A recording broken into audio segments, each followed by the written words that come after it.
ரொம்ப பாவப்பட்ட engine Caesar அப்படின்னு பார்த்தீங்கன்னா ஹைட்ரோலாக் தான். எதனாலடா இன்ஜின் சீஸ் ஆகுதுன்னு தெரியாமல் அவங்களே கொண்டு போய் மாட்டிக்கிறாங்க. எப்படின்னா தண்ணி நிற்கிது, ஃப்ளட் டைமில் தண்ணி நிற்கிது, இல்லை நீங்கள் வந்து ஒரு தண்ணி வழியாக பாஸ் ஆகுறீங்கன்னா ஒரு குறிப்பிட்ட லெவல் ஏர் பாக்ஸை ரீச் பண்ணுற அளவுக்கு நீங்கள் பாஸ் ஆகலாம்.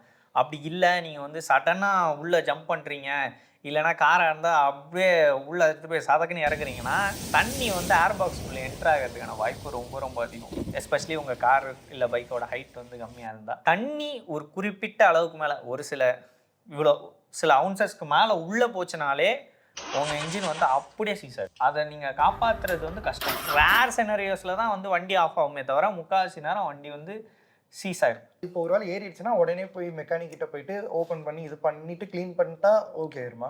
அதுக்கப்புறம் ஸ்டார்ட் பண்ணா ஓகேவா தான்? ஆமாம், மேக்ஸிமம் தண்ணி அவாய்ட் பண்ணுறது பெட்ரு. தண்ணினால உங்கள் வண்டி வந்து ஆஃப் ஆகிடுச்சுன்னா நீங்கள் வந்து மெக்கானிக்கிட்ட எடுத்துகிட்டு போய் சரி பண்ண பாருங்கள். நீங்களே ஸ்டார்ட் பண்ண ட்ரை பண்ணாதீங்க. ஏன்னா நான் பார்த்துருக்கேன், உடனே ஸ்டார்ட் பண்ணி ஒரு 2-3 நாட்கள் அடித்து ஸ்டார்ட் ஆயிரும். ஆனால் அதுக்கப்புறம் அவ்வளோதான், உள்ளார தண்ணி ஏறிச்சு, மொத்தமாக இன்ஜின் முடிஞ்சிச்சு. அதுக்கே ஒரு பெரிய செலவு வச்சிடும் கையில். ஆமாம்,